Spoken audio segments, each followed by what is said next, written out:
তো বন্ধুরা, তোমাদের সকলকে স্বাগত তোমাদের প্রিয় চ্যানেল এনজয় লার্নিং চ্যানেলে। তো আজকে আমি ডিসকাশন করব ইতিহাসের কিছু গুরুত্বপূর্ণ প্রশ্ন নিয়ে, যেটা 2025 সালে খুব ইম্পর্টেন্ট, মানে এই বছর যারা সামনের বছর এই যে মাধ্যমিক পরীক্ষার্থী আছো তাদের জন্য ইতিহাস কোশ্চেনটা খুবই গুরুত্বপূর্ণ। তাহলে এখান থেকে কোশ্চেনগুলো দেখে নেওয়া যাক।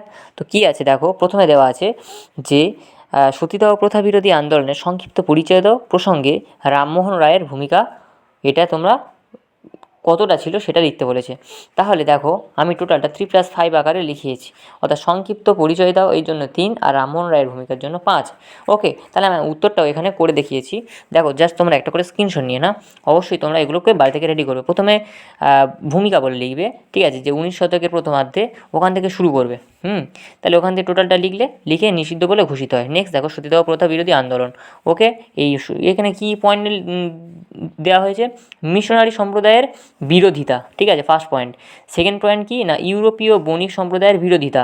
ওকে, থার্ড পয়েন্ট কি না, সরকারি উদ্যোগ। ঠিক আছে, একটা করে জাস্ট স্ক্রিনশট নিয়ে নাও। ওকে, নেক্সট দেখো, রামমোহন রায়ের যে অবদানটা ছিল সেখানে আমি যে তোমাদের দিয়েছি, যে প্রথমে একটু লিখবে যে রাজা রামমোহন রায় বিভিন্নভাবে সতীদাহ প্রথার বিরোধিতা করেছিলেন, যেমন 1 গ্রন্থ রচনার মাধ্যমে, পয়েন্ট 2 সংবাদপত্রের মাধ্যমে।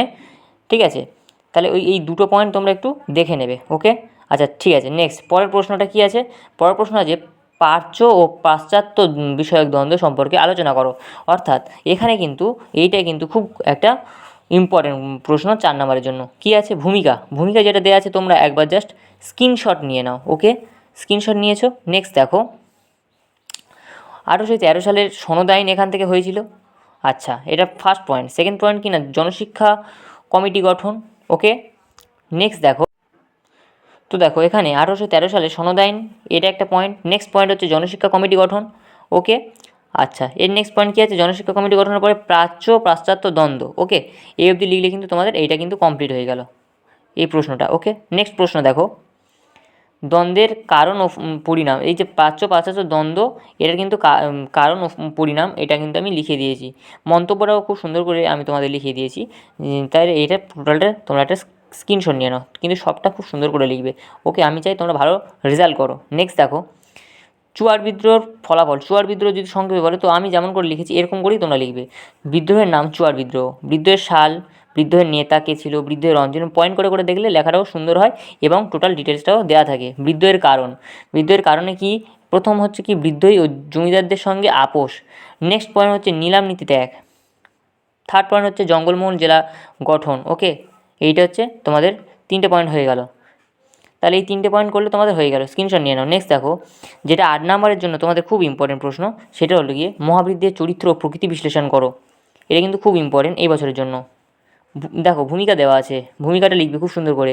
1857 খ্রিস্টাব্দে মহাবীরদের প্রকৃতি নিয়ে ঐতিহাসিকদের মধ্যে মতভেদ রয়েছে। এই বিদ্রোহ কি শুধুমাত্র সিপাহীদের মধ্যে সীমাবদ্ধ ছিল না, এটা একটা অভ্যুত্থান না ব্রিটিশ শাসনের বিরুদ্ধে জাতীয়তাবাদের উদ্বুদ্ধ ভারতীয় অভ্যুত্থান, তা নিয়ে বিতর্ক বর্তমানেও চলছে। মহাবীরদের চরিত্রটা দেখো এখানে কি দিয়েছি, গণবিদ্রোহ ফার্স্ট পয়েন্ট। সেকেন্ড পয়েন্ট হচ্ছে তোমার জাতীয় চেতনার জাগরণ। ঠিক আছে, 4 নম্বর পয়েন্ট দেখো আন্তর্জাতিক ঘটনা, স্ক্রিনশট নিয়ে নাও।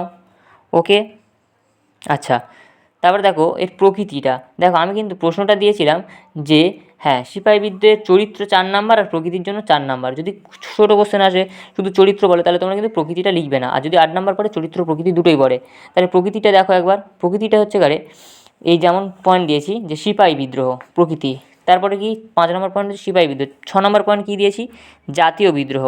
ওকে, নেক্সট 6 নম্বর পয়েন্ট কী দিয়েছি, ভারতের প্রথম স্বাধীনতা যুদ্ধ, জাতীয় বিদ্রোহ। তারপর দেখো 7 নম্বর পয়েন্ট হচ্ছে ভারতের প্রথম স্বাধীনতা যুদ্ধ। ওকে, নেক্সট দেখো 7 নম্বর পয়েন্ট হচ্ছে কি, ভারতের প্রথম স্বাধীনতা যুদ্ধ। এই যে তোমরা এটা স্ক্রিনশট নিয়ে নাও। তারপরে দেখো সীমান্ত বিদ্রোহ 8 নম্বর পয়েন্ট। তাহলে তোমাদের 8 নম্বরের জন্য 8টা পয়েন্ট দিলে এনাফ। ওকে, আর লাস্ট উপসংহার বা মূল্যায়ন। মূল্যায়নে তোমরা যতটা লেখা আছে এতটুকুই লিখলে কিন্তু এনাফ। ওকে, কিন্তু সুন্দর করে সাজিয়ে লিখবে। ওকে, আচ্ছা, লাস্ট কিন্তু মূল্যায়নটা একটু দেখে নাও, একই মূল্যায়ন। এখানে তোমাদের স্ক্রিনশটটা একটু ভালো হওয়ার জন্য আমি এটা করে দেখেছি। Okay, thank you, all the best, এবং সবাই সুস্থ থেকো, ভালো থেকো, প্রত্যেকের মঙ্গল কামনা করি। এবং হ্যাঁ, যেটা সবসময় বলে থাকি, যে চ্যানেলে যদি তুমি নতুন হয়ে থাকো তো চ্যানেলটা সাবস্ক্রাইব করে পাশে থেকো।